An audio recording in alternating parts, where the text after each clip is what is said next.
Saudara yang dikasihi dalam Kristus Yesus, Shalom. Pada hari ini kita bertemu kembali dalam satu acara yang sungguh dapat menguatkan iman kita menjadi anak-anak Tuhan yang tidak bisa digoyahkan oleh apapun juga. Saudara, kita akan masuk dalam Biblical Night pada hari ini dengan satu tema.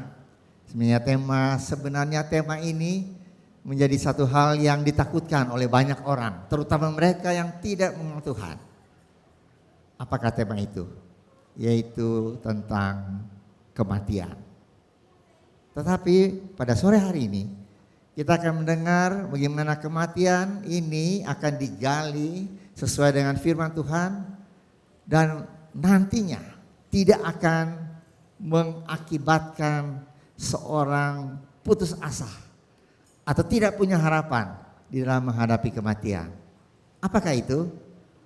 Mari kita akan mendengar bersama-sama uraian firman Tuhan mengenai kematian ini. Tapi sebelumnya, mari kita akan masuk di dalam doa. Mari kita berdoa. Bapa kami dalam surga, terima kasih Tuhan untuk berkat Tuhan bagi kami semua. Kami boleh berkumpul, kami boleh bersama-sama di dalam Biblical Night pada sore hari ini dengan tubuh yang sehat, dengan berkat Tuhan, penyertaan Tuhan. Terima kasih Tuhan untuk berkat Tuhan bagi kami semua. Dan kalau pada sore hari ini kami akan belajar firman Tuhan tentang satu topik, yaitu kematian. Satu hal yang begitu mengganggu tiap orang karena mereka tidak tahu kemana mereka pergi setelah kematian itu. Terutama orang-orang yang tidak mengenal Tuhan. Tapi pada sore hari ini kami akan belajar bersama-sama. Sehingga kematian ini bukan merupakan suatu keputusasaan. Sesuatu yang tidak punya pengharapan sama sekali. Tapi kami mau mendalami firman Tuhan. Dan kami tahu Tuhan, Engkau akan berbicara lewat hamba-Mu sehingga firman Tuhan ini boleh menjadi berkat bagi kami semua. Hamba menserahkan seluruh Biblical Night pada malam hari ini dari awal hingga selesai ke dalam tangan Tuhan. Dalam nama Tuhan Yesus Kristus kami sudah berdoa dan mengucap syukur. Amin. Shalom, selamat malam Bapak Ibu Saudara yang dikasihi Tuhan. Kita bertemu lagi dalam acara Biblical Night. Dan hari ini kita akan membahas satu sesi terakhir dari seri spiritualitas keseharian. Dan bagian ini kita akan membahas tentang spiritualitas kematian. Nah Bapak Ibu Saudara dikasihi Tuhan, berbicara tentang kematian di hari Natal rasanya merupakan sesuatu yang tidak biasa, sesuatu yang ganjil begitu. Tapi memang Natal kali ini merupakan sesuatu yang luar biasa saudara. Karena Natal kali ini kita tidak bisa merayakan Natal seperti tahun-tahun sebelumnya. Kita tidak bisa berkumpul bersama-sama di gereja dan merayakan Natal bersama-sama. Bahkan beberapa gereja pun merayakan Natal dengan tetap memperhatikan protokol kesehatan. Ada seorang teolog yang berkata bahwa Natal kali ini kita merayakan natalitas atau kelahiran Kristus, tapi pada waktu yang sama kita juga bergulat dengan mortalitas atau kematian. Karena itu kita menjaga jarak dan sebagainya supaya penyebaran virus COVID ini, virus yang menelan banyak korban ini, tidak menyebar di kalangan kita. Nah saudara, berbicara tentang kematian memang kadang-kadang kita mendengar tentang khotbah tentang kematian, seringkali kita mendengarnya di ibadah-ibadah penghiburan. Ya. Kita mendengar tentang bagaimana perjalanan seseorang dan kemudian dia mengakhiri kehidupannya. Tapi pertanyaannya bagaimana dengan kematian kita? Ya. Tentu setiap orang tidak pernah bisa mendengarkan khotbah kematian dia. Karena pada saat orang mengkhotbahkan kematiannya, orang tersebut sudah tidak ada lagi di dunia. Ya. Dia sudah ada di alam yang lain. Nah saudara yang dikasihi Tuhan, kali ini kita akan bicara tentang kematian. Nah, kita akan merefleksikan tentang bagaimana kematian itu, khususnya kematian kita, itu memiliki sebuah peran dalam bentuk spiritualitas kita. Oke, saudara, ada seorang teolog ya bernama Richard John Neuhaus. Dia adalah seorang penasehat dari Presiden Amerika, ya, George W. Bush, di bidang etikal, ya. Jadi dia cukup memberikan banyak masukan kepada Presiden Amerika ini, khususnya tentang isu-isu ekologi, isu-isu etika dan sebagainya. Nah, suatu ketika saudara, dia mengalami sakit kanker, ya, kanker yang begitu berat, sehingga membawa dia berada pada persimpangan antara hidup dan mati. Dan pada saat itulah dia mulai mencari tentang atau mencari informasi tentang bagaimana seharusnya orang Kristen itu menghadapi kematian. Dan kemudian setelah dia mencari, dia menemukan bahwa jarang sekali di abad ini orang Kristen berbicara tentang bagaimana mempersiapkan kematian dia. Dia kemudian menulis 2 buku setelah peristiwa dia dioperasi, ya, karena penyakit itu. Dia menulis 2 buku. Buku yang pertama diterbitkan tahun 2000, judulnya The Internal Pity, Reflection on Dying. Dan buku yang kedua, dia beri judul As I Lying Dying, Meditation Upon Returning. Itu diterbitkan tahun 2002. Nah, saudara, dalam buku yang pertama, The Internal Pity, dia menjelaskan di bagian awal pendahuluan buku itu, dia bilang seperti ini. Salah satu keunikan dari masyarakat abad 20 dan juga 21 adalah mereka tidak banyak berbicara tentang kematian, sama halnya seperti manusia pada abad sebelumnya. Dan kalau saudara kita melihat bagaimana sejarah teologi, sejarah gereja, ya, bagaimana bapak-bapak kita menuliskan tentang kematian, ternyata menulis tentang kematian di abad-abad sebelumnya dalam pemikiran Kristen itu sesuatu hal yang biasa. Dan banyak sekali literatur yang bisa digunakan sebagai alat yang dapat digunakan untuk membuat orang bisa merefleksikan bagaimana kematian dia. Saya ambil contoh misalnya tulisan pada abad pertengahan, ya. Pada saat itu di Eropa terjadi penyakit wabah, ya, Black Death disebutnya, penyakit pes yang merenggut banyak sekali jiwa. Dan kemudian Eropa juga mengalami kelaparan yang luar biasa. Ya, hujan yang terus-menerus mengakibatkan panen itu menjadi gagal, sehingga banyak sekali orang yang kemudian meninggal.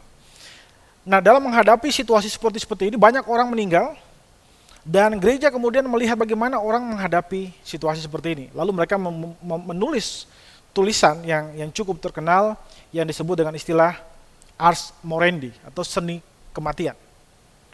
Nah, dalam buku itu ada 2 versi sebenarnya, yaitu versi panjang yang diterbitkan tahun 1415 dan versi pendek itu 1450. Nah, dalam buku ini dijelaskan tentang bagaimana seharusnya orang Kristen bukan hanya bicara tentang ritual untuk menguburkan, tapi bagaimana orang Kristen dia harus menghadapi kematian dengan elegan, ya, dengan terampil begitu.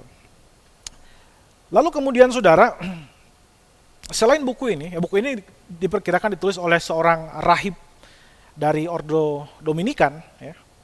Lalu kemudian ada juga tulisan lain, misalnya Erasmus, ya, teolog Belanda ini menulis sebuah buku yang diterbitkan tahun 1533 dengan judul De Preparatione ad Mortem, mempersiapkan kematian. Lalu ada juga buku-buku lain, misalnya buku-buku karya Jeremy Taylor yang paling terkenal, Holy Living and Holy Dying, ya. Ada dan beberapa buku yang lain. Nah, saudara dikasihi Tuhan, hal ini memang berbeda. Pada abad 21 orang agak takut bicara tentang kematian. Kalau kita bicara tentang kematian diri kita selalu bilang amit-amit, ya. Nah, kenapa demikian? Rupanya memang orang Kristen juga sudah tertular dengan pemikiran-pemikiran orang non-Kristen yang melihat kematian sebagai sebuah akhir dari segala sesuatu, kematian sebagai sebuah kutukan bagi kehidupannya. Akibatnya adalah orang-orang Kristen tidak terampil dalam menghadapi kematian, ya, dan itu cukup mengenaskan. Nah, kali ini kita akan membahas tentang kematian dan spiritualitas yang bisa kita bangun di balik peristiwa kematian. Yang pertama, mengapa kita harus membahas kematian?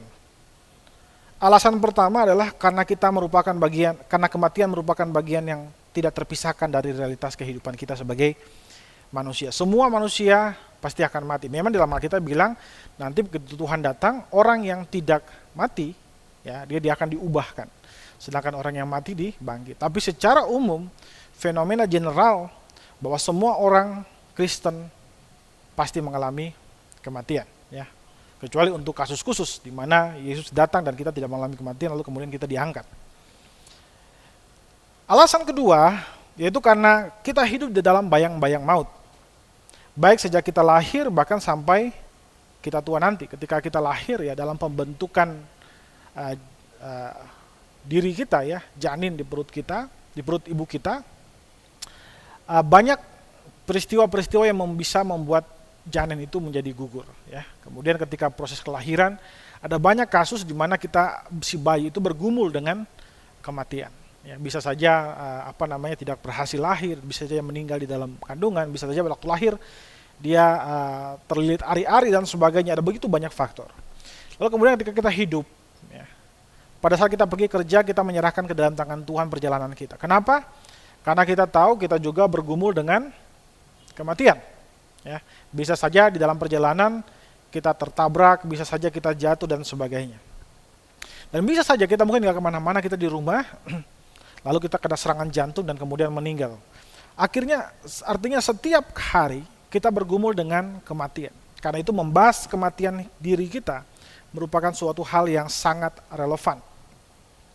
Lalu kemudian yang ketiga, alasan ketiga, yaitu karena kekristenan adalah sebuah cara hidup. Kekristenan bukan hanya seperangkat pemikiran, ya, seperangkat ajaran, seperangkat aturan, tidak boleh ini, boleh itu dan sebagainya. Tapi kekristenan adalah cara hidup. Karena itu orang Kristen harus terampil menjalani kehidupannya, ya. Baik dalam menjalani kehidupannya, bahkan juga termasuk juga mengakhiri kehidupannya. Karena itu penting bagi orang Kristen untuk memahami tentang kematian. Lalu keempat, semua ritual Kristen, semua sakramen Kristen dibangun di atas ajaran tentang kematian. Baptisan air, sakramen pertama yang kita terima pada saat kita bertobat, itu merupakan lambang bagaimana kita menyatu dengan kematian Kristus. Dan juga lambang di mana kita mematikan manusia lama kita.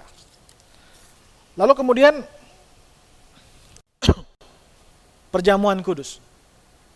Perjamuan kudus juga merupakan peringatan terhadap kematian Kristus. Ya. Dikatakan di sana bahwa kita harus memperingati kematian Kristus melalui peristiwa perjamuan. Dan Tuhan Yesus mengajarkan perjamuan kudus kepada kita supaya kita memberitakan kematian Kristus. Artinya kita menceritakan bahwa dia sudah mati bagi dosa-dosa kita. Bahkan saudara, hari bahagia kita, misalnya hari pernikahan, itu pun merupakan sebuah, di dalamnya ada semacam kontrak perjanjian pernikahan yang di dalamnya dijelaskan tentang kematian, sampai maut memisahkan. Ya.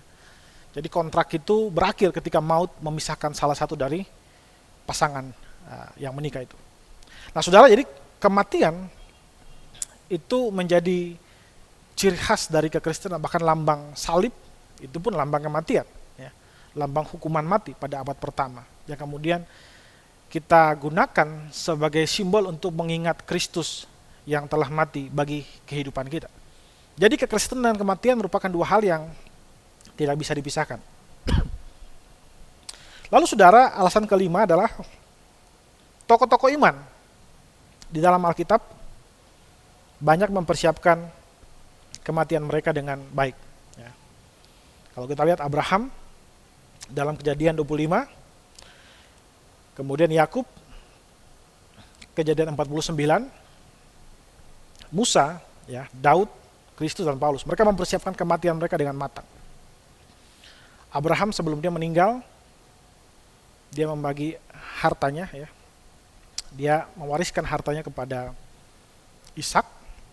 Lalu kemudian anak-anaknya dari Keturah itu, dia kasih mereka, dikatakan dia memberikan mereka pemberian, gift. Lalu dia menyuruh mereka pergi ke meninggalkan Ishak, ya. Jadi mereka mempersiapkan kematian mereka dengan baik. Lalu kita akan melihat bagaimana Alkitab melihat kematian, ya. Dalam Alkitab ada 3 istilah yang digunakan oleh Alkitab untuk kematian. Yang pertama, kematian dalam arti kematian fisik, yang berarti terpisah roh dengan jiwa. Lalu kemudian yang kedua, kematian rohani, yaitu terpisahnya manusia dengan Allah.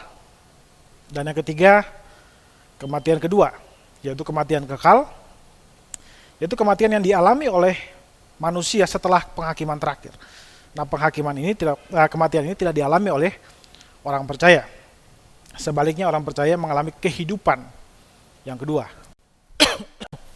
Lalu kemudian, saudara, mengapa manusia harus mati? Ada beberapa alasan yang bisa kita lihat di sini kenapa manusia harus mati, tapi saya hanya menjelaskan di bagian ini hanya 3 alasan saja. Tentu ada begitu banyak alasan yang bisa kita uraikan. Yang pertama, kematian terjadi karena dosa manusia. Kejadian 3 dijelaskan di sana bahwa ketika Allah memerintahkan manusia supaya tidak memakan buah pohon yang dilarang itu, Allah bilang, sebab pada hari yang kau makannya, engkau akan mati. Ya. Nah, setelah manusia makan, mungkin ada yang bertanya, kenapa manusia tidak segera mati? Ya. Tapi di sini memang ada 2 jenis kematian yang terjadi. Yang pertama, kematian rohani. Manusia secara diri mereka, ya, mereka terpisah dengan Allah. Mereka takut bertemu dengan Allah. Itulah yang terjadi ketika Tuhan datang ke Taman Eden. Dan Adam ketika dia bertemu dengan Tuhan, dia menjadi takut, lalu kemudian dia mulai menghindar. Kenapa? Karena sudah ada kematian rohani. Dosa membuat manusia tidak bisa berhubungan dengan Allah. Dan disitulah disebut dengan kematian rohani. Namun, itu bukan hanya kematian rohani, tapi juga kematian fisik pun terjadi. Pada saat itulah, kehidupan manusia, ya, tubuh manusia itu mulai merosot. Ya. Dia mulai merosot. Dan kematian jasmani sudah mulai menjadi bagian dalam kehidupan dia. Nah, itu juga dikatakan oleh Paulus di dalam Roma 5 ayat 12. Dikatakan di sana, sebab itu sama seperti dosa telah masuk ke dalam dunia oleh satu orang, dan oleh dosa itu juga maut, demikian juga maut telah menjalar kepada semua orang. Karena semua orang telah berbuat dosa. Jadi, karena Adam sudah berdosa, maka maut, kematian itu menjalar kepada semua manusia. Nah, itu awal daripada dosa, kematian masuk ke dalam manusia, itu karena dosa. Yang kedua, kematian terjadi untuk membatasi akibat dosa. Nah, saudara, setelah dosa masuk, maka tubuh manusia ini, tubuh kita yang kita gunakan, tubuh fisik ini menjadi tubuh yang bisa mati. Ya. Tubuh yang bisa mati. Di dalam 2 Korintus 4 ayat 11 misalnya, Rasul Paulus, dia menyebutkan tubuhnya, gitu. Dia bilang seperti ini dalam ayat itu, selama kami hidup, kami selalu diancam oleh kematian karena Yesus, supaya dengan demikian kehidupan Yesus pun dapat dinyatakan pada tubuh kami yang fana ini. Ya. Entente sarki emon, tente sarki emon. Daging yang mortal ini, daging yang bisa mati ini. Ya. Jadi Rasul Paulus melihat bahwa tubuh kita ini ya fana, ya, dia bisa mati. Ya. Karena itu ketika kita percaya kepada Tuhan Yesus, yang diubah itu bukan tubuh jasmani kita, tapi spiritual kita, roh kita mulai dihidupkan kembali. Sehingga kita bisa menghampiri Allah, ya. Kita bisa bertemu dengan Allah. Nah, karena itu seorang bapak gereja, ya, bernama Irenaeus. Ya, Irenaeus ini adalah murid dari cucu murid dari Rasul Yohanes. Karena Rasul Yohanes punya murid namanya Polikarpus. Polikarpus punya murid lagi namanya Irenaeus. Nah, Irenaeus ini dia menulis dalam satu tulisannya, Dia bilang Tuhan membatasi dosa manusia dengan menyelanya dengan kematian. Ya. Karena kematian menyebabkan dosa berhenti. Pembatasan dosa harus terjadi di bumi supaya manusia berhenti bergumul dengan kedagingannya atau tubuhnya yang lemah akibat dosa dan dapat hidup bagi Tuhan di dalam kekekalan. Itu kata Irenaeus ya. Jadi manusia, kematian adalah sebuah pembebasan bagi kita karena hakikat dosa yang melekat pada tubuh tubuh kita ini, ya, tubuh fana ini, itu diputuskan oleh kematian. Jadi ketika kita mulai meninggal, itu sebenarnya suatu kebahagiaan. Kenapa? Karena dosa yang berkuasa atas tubuh kita itu diputuskan kuasanya. Nah kemudian yang ketiga, kematian adalah cara Tuhan mentransformasi diri kita. Ya. Cara Tuhan mentransformasi diri kita. Dalam 1 Korintus 15 ayat 52, saudara bisa lihat di situ bagaimana Rasul Paulus berkata bahwa kehidupan tubuh kita akan diubahkan ya, untuk menjadi serupa dengan Yesus pada saat kematian datang menghampiri kita. Lalu kemudian Theophilus, salah seorang bapak gereja, dia bilang seperti ini. Ya. Jika bejana yang dicetak ternyata cacat di dalamnya, maka bejana tersebut harus dihancurkan dan dibentuk ulang sehingga menjadi baru dan utuh. Begitu pula dengan kematian. Kematian adalah cara Tuhan membentuk kembali manusia agar menjadi kudus, benar, dan abadi. Jadi kematian itu merupakan cara Tuhan mentransformasi kita. Kita hidup dalam tubuh yang fana ini, kita masih merasakan sakit dan sebagainya, ya, kelemahan-kelemahan di dalam tubuh ini. Tapi begitu kematian menghampiri kita, maka Tuhan mentransformasi diri kita ya, menjadi kudus, benar, dan abadi. Ya. Sama seperti Tuhan, tidak bisa mati. Nah, kemudian bagaimana sikap kita terhadap kematian? Nah, saudara, pada umumnya ada 4 sikap manusia terhadap kematian. Yang pertama, orang yang membenci kematian karena mencintai dunia. Orang ini banyak sekali ya ternyata. Mereka sangat membenci kematian. Mereka berusaha menghindarkan diri dari kematian. Kenapa? Karena mereka mencintai dunia ini. Mereka tidak siap meninggal karena mereka melekat dengan harta mereka, dengan jabatan mereka, dengan dunia ini, saudara. Karena itu mereka membenci kematian. Sikap yang kedua adalah orang yang mencintai kematian karena membenci kehidupan. Mereka tidak mencintai kehidupan, ya, utang banyak, sakit-sakitan, banyak musuh, putus cinta, segala macam. Ya. Dan akhirnya mereka bilang, udah saya mendingan matilah. Ya. Jadi mereka mencintai kematian karena membenci kehidupan. Ada juga orang yang jenis ketiga adalah orang yang membenci kematian tapi juga membenci kehidupan. Mereka merasa gagal menjalani kehidupan ini, ya, dari masa muda mereka, dari keputusan mereka, gagal menghadapi kematian, menjalani kehidupan mereka. Karena itu mereka juga membenci kematian. Kenapa? Karena mereka tahu mereka akan diminta pertanggungjawaban ketika ketemu dengan Tuhan. Karena itu mereka pun belum siap menghadapi kematian. Jadi mereka membenci kematian tapi juga membenci kehidupan. Nah, bagaimana dengan orang Kristen? Orang Kristen kita mencintai kehidupan. Karena itu orang Kristen tidak boleh bunuh diri. Tapi orang Kristen juga mencintai kematian. Karena kematian bagi kita adalah sebuah keuntungan. Filipi 1 ayat 21 seperti tadi sudah kita baca. Karena bagi saya tujuan hidup saya adalah Kristus, dan mati berarti beruntung. Ya, ini terjemahan Alkitab bahasa Indonesia sehari-hari. Tapi kalau dengan hidup di dunia ini saya dapat melakukan pekerjaan yang lebih berguna, maka saya tidak tahu mana yang harus saya pilih. Jadi artinya bagi saya hidup adalah Kristus, ya, dan mati adalah keuntungan. Jadi kalau kita hidup untuk Kristus, kita tidak kita tidak membenci kehidupan. Kita bukan karena mencintai kematian, kita membenci kehidupan. Kita mencintai kehidupan dan kita juga mencintai kematian. Ketika kita harus hidup adalah sebuah kepercayaan. Ya. Karena itu kita harus menghormati hidup. Suatu ketika kita akan diminta pertanggungjawabkan bagaimana kita memainkan peran kita di dalam kehidupan ini. Tapi ketika kematian menjemput kita, kita pun tidak takut. Kita menghadapi kematian dengan hati yang bersyukur kepada Tuhan, karena waktunya sudah datang Tuhan mentransformasi kehidupan kita menjadi lebih sempurna. Ya. Jadi hidup adalah kepercayaan. Sehingga orang Kristen menghormati hidup. Dan kematian adalah anugerah karena itu membebaskan kita dari tubuh kita yang fana ini.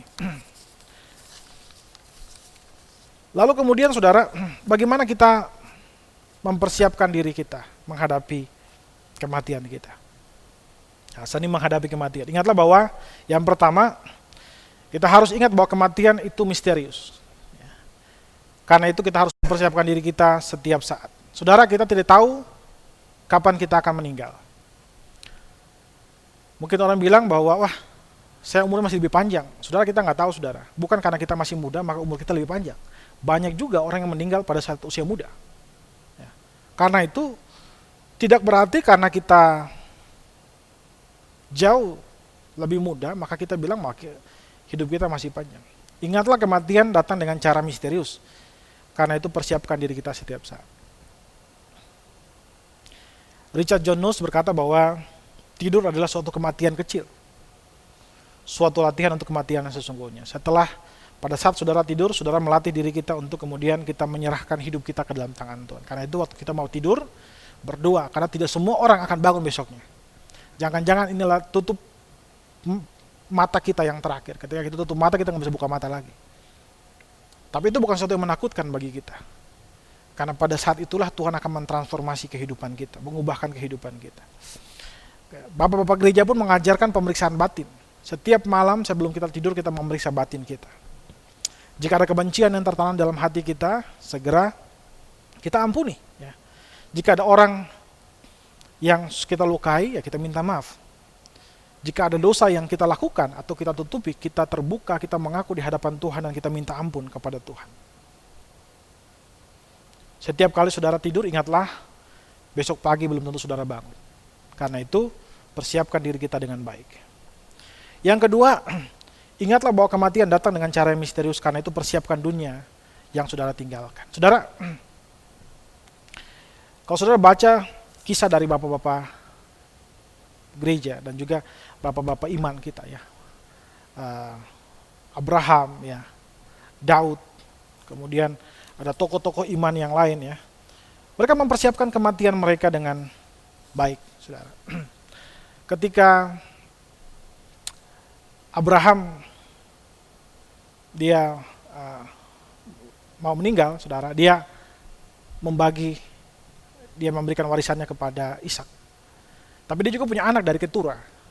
Di dalam Kejadian pasal 25 ya, dijelaskan di sana bahwa dia punya anak kurang lebih ada 6 anak. Dan dia tahu nanti satu ketika ini anak-anak ini akan menjadi bahaya bagi Ishak. Karena itu dia dikatakan itu dia memberi pemberian kepada mereka, bukan pemberian kepada mereka, dan juru mereka pergi meninggalkan Ishak. Saudara. Kenapa? Karena dia mempersiapkan dengan baik. Jadi karena kematian merupakan sesuatu yang misterius, maka kita harus mempersiapkan dunia yang kita tinggalkan ini. Ya, kita akan tinggalkan dunia ini.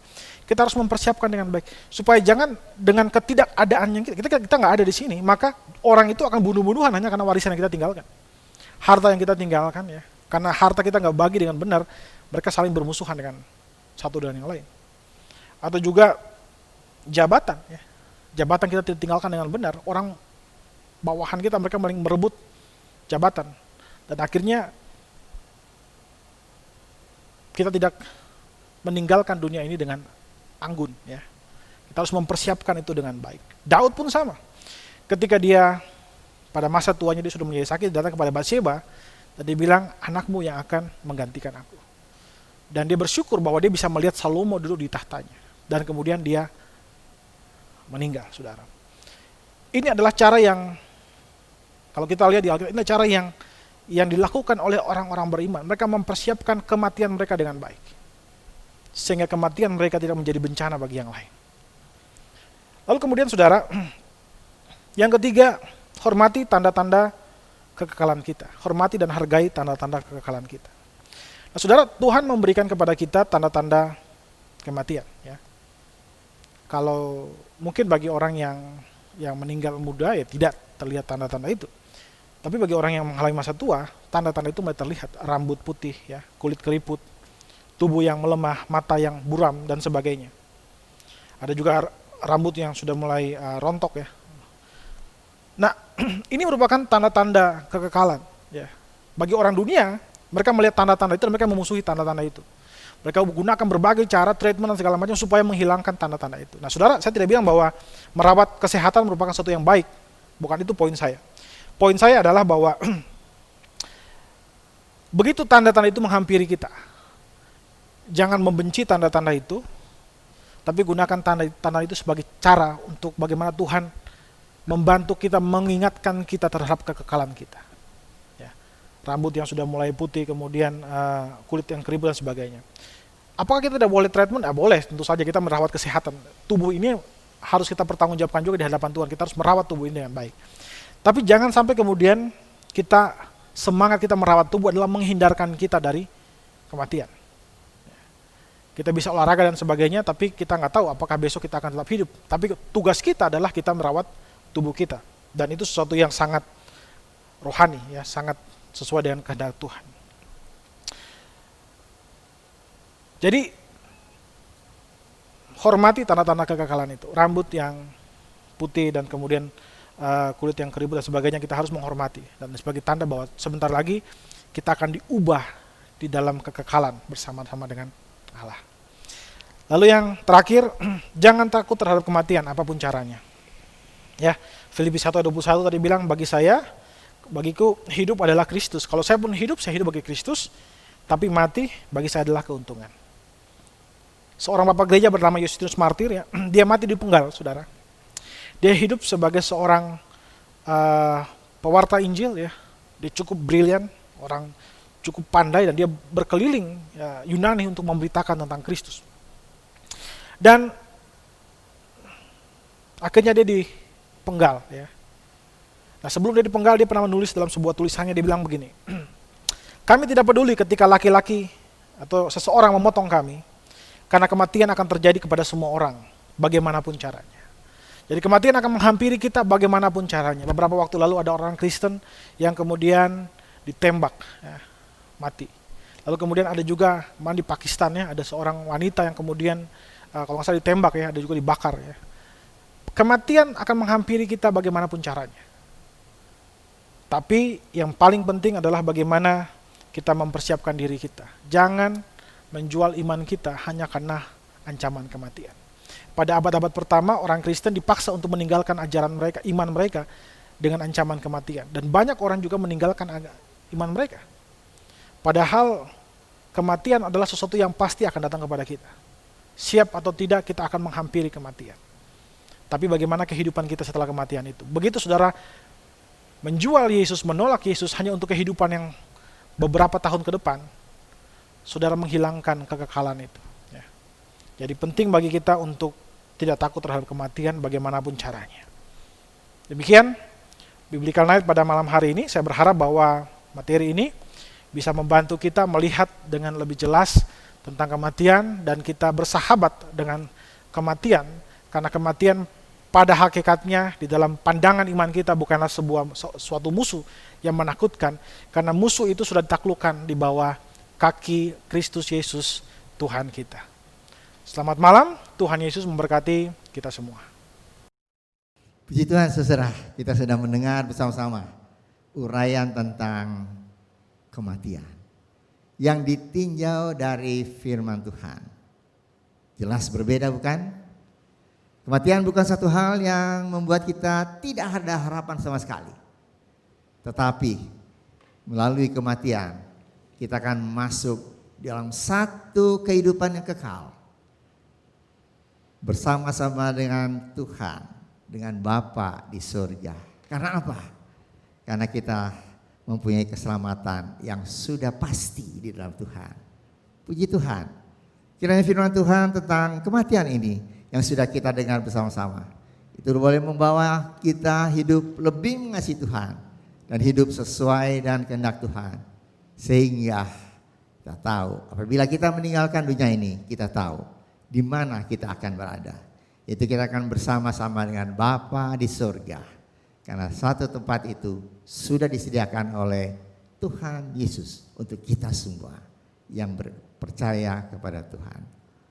Terima kasih untuk perhatian saudara semua, dan untuk itu kita akan tutup Biblical Night pada malam hari ini dengan doa. Mari kita berdoa. Bapa kami dalam surga, terima kasih Tuhan, melalui pelajaran di dalam Biblical Night pada hari ini telah membuka jelas mata rohani kami. Sehingga kami tahu apa itu kematian dan bagaimana caranya kami menghadapinya.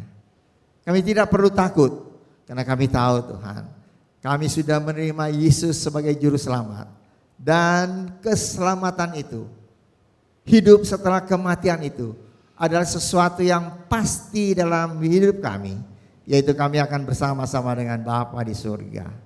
Terima kasih Tuhan. Kau berkati hamba Tuhan yang sudah menyampaikan pelajaran ini. Berikan hikmat senantiasa dari surga, urapan dengan kuasa Roh Kudus, sehingga pada pelayanannya pada waktu-waktu yang akan datang boleh menjadi berkat bagi banyak orang dan nama Tuhan dipermuliakan. Terima kasih Bapa. Sebentar kami akan berpisah, kami akan istirahat malam hari ini. Kami percaya Engkau tetap menyertai kami semua. Dan besok kami boleh bangun dengan tubuh yang sehat. Kami akan mulai hari yang baru dengan Tuhan. Dan kami percaya Engkau tidak pernah jauh daripada kami, menyertai hidup kami, memberkati hidup kami semua. Terima kasih Bapa. Kami percaya Tuhan Engkau sudah mendengar doa kami, dan ucapan syukur kami ini yang kami naikkan dalam nama Tuhan Yesus Kristus yang menjadi juru selamat kami yang hidup. Saudara yang dikasihi oleh Tuhan, terimalah berkat dari Allah Bapa, kasih karunia dan damai sejahtera dari Tuhan Yesus Kristus, dan persekutuan Allah Roh Kudus menyertai saudara sekalian mulai hari ini sehingga Maranatha, Tuhan Yesus datang kembali. Amin. Bapa, terima kasih. Bapa, terima kasih. Bapa di dalam surga, ku berterima kasih.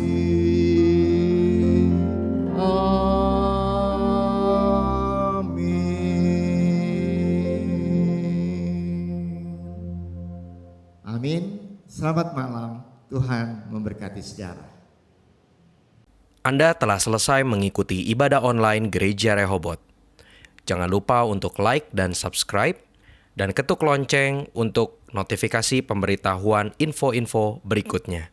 Selamat hari Minggu, Tuhan Yesus memberkati.